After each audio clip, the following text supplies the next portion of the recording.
తిరుమలలో కొనసాగుతున్న భక్తుల రద్దీ. ఉచిత దర్శనం కోసం అన్ని కంపార్ట్మెంట్లు అయితే నిండిపోయాయి. శిలాతోరణం వరకు లైన్లో భక్తులైతే వేచి ఉండడం జరుగుతుంది. అదేవిధంగా ఉదయం 8 గంటల తర్వాత వెళ్లే సర్వదర్శనం భక్తులకు దాదాపు 24 గంటల సమయం అయితే పడుతుంది. అదేవిధంగా 300 టికెట్ తీసుకుంటే 4 నుంచి 5 గంటల సమయం పడుతుంది. సర్వదర్శనం టోకెన్ పొందిన భక్తులకు 6 నుంచి 8 గంటల సమయం అయితే పడుతుంది. భక్తులైతే గమనించాలి. మరి తిరుమల దర్శనానికి వెళ్ళేవారు ముఖ్యంగా గమనించాలి.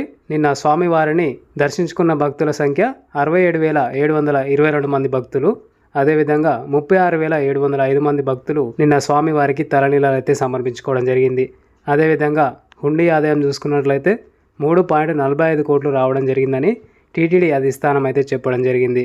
అదేవిధంగా ఎస్ఎస్డి టోకెన్ల స్టేటస్ చూసుకున్నట్లయితే భక్తుల రద్దీ దృష్ట్యాసారంగా ఈరోజు ఉదయం 4 గంటల నుండే ఎస్ఎస్డి టోకెన్లు అయితే ఇవ్వడం జరిగింది. తిరుపతిలో టోకెన్లు ఇచ్చే ప్రదేశాలు తెలుసుకున్నట్లయితే ఆర్టీసీ బస్టాండ్ దగ్గర, రైల్వే స్టేషన్ ఎదురుగా, భూదేవి కాంప్లెక్స్ ఎదురుగా టికెట్లు అయితే ఇవ్వడం జరుగుతుంది.